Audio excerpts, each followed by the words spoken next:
A map is more than just lines on paper. It's a promise of a new way home, of treasure, of a world bigger than we ever imagined. But some maps are secrets. They don't just show you the path, they show you a truth so powerful, so dangerous, that people would do anything to possess it, and even more to hide it. We all know the name Ferdinand Magellan, the man who set out to do the impossible, to sail west and keep going until he circled the entire globe. His story is one of incredible courage, hardship, and a tragic end. But what if the story we all know is only half the truth? What if the circumnavigation itself was a cover for a much more secret mission? A mission to create a map, a chart so precise and so revealing that it could change the balance of power on Earth. A chart that, today, is lost to history. To understand why a map could be so important, we have to go back to the world Magellan lived in. It was a world literally split in two. Spain and Portugal, the two superpowers of the age, had signed a treaty, drawing a line down the globe. Everything to the east of that line belonged to Portugal. Everything to the west, to Spain. The problem was, nobody really knew where that line fell on the other side of the world.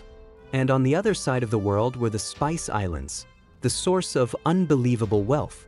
We forget today how valuable spices were. Ounces of nutmeg were worth more than gold. Spices were the oil of the 16th century, and the Spice Islands, what is now part of Indonesia, were the prize. Both Spain and Portugal claimed them.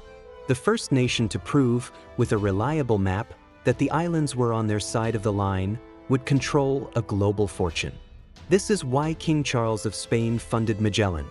He wasn't just paying for a voyage, he was paying for proof. He was paying for a map. Magellan's journey was a nightmare. His crews faced starvation, drinking foul water and eating leather. They endured mutinies, where Magellan had to execute his own captains. They sailed for 99 days across the Pacific without seeing land, a journey longer than anyone could have conceived. Through all this suffering, the expedition's chronicler, a man named Antonio Pigafetta, noted something curious about his captain. While others were consumed by survival, Magellan was obsessed with his compass, his measurements, and his charts. Every day, without fail, he was on deck, noting the position of the stars, the currents, the depth of the water. He wasn't just navigating, he was gathering data. After more than a year of searching, he found it. A winding, treacherous passage at the tip of South America that we now call the Strait of Magellan. It was the doorway to the new ocean, an ocean so peaceful after the stormy Atlantic that he named it the Pacific. But finding the strait wasn't the end of his secret mission. It was the beginning. As they sailed across this vast, unknown sea, every island they encountered, every coastline they glimpsed, was being meticulously recorded. This was information no European had ever possessed. As we know, Magellan would never complete his journey. He was killed in the Philippines, drawn into a local conflict he tragically underestimated. The mission fell into chaos. Of the 5 ships and 270 men who set out, only one ship, the Victoria, and 18 starving men would make it back to Spain 3 years after they left. Their tale was incredible. They had done it. They had circled the globe. But what about the charts? What about Magellan's secret project? The surviving captain, Juan Elcano, presented his logs and charts to the king. But the maps that survived and were made public were strangely simple. They showed the route, but lacked the incredible detail Magellan was known for recording. So, what happened to Magellan's master chart? The one with all the secrets? The one that might have proven the Spice Islands belonged to Spain? History tells us it's lost. But it's unlikely that a document of such immense geopolitical value would simply be misplaced. A more compelling theory is that it wasn't lost at all.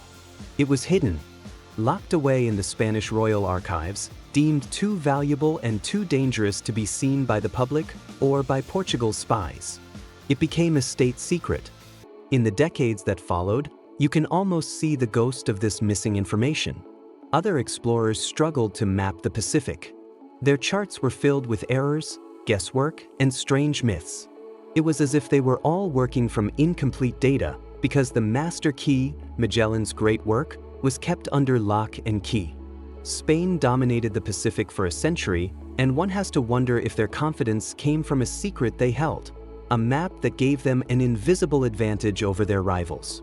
The story of Magellan's lost chart is a powerful reminder that history is shaped not just by great deeds, but by secret knowledge. In the age of exploration, a map wasn't just a tool, it was power.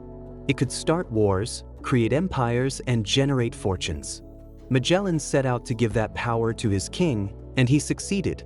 But the proof of his greatest success may have been so powerful that it had to be erased from the story we all know. It makes you think, doesn't it? History is full of these quiet spaces, these missing pieces. We celebrate the voyage, the achievement of circling the globe. But perhaps the true legacy of Magellan is an invisible one. It's the story of a man who drew a picture of the world that no one had ever seen, a picture so true and so valuable that it had to become a ghost. A lost chart waiting in a dusty archive for its story to be told.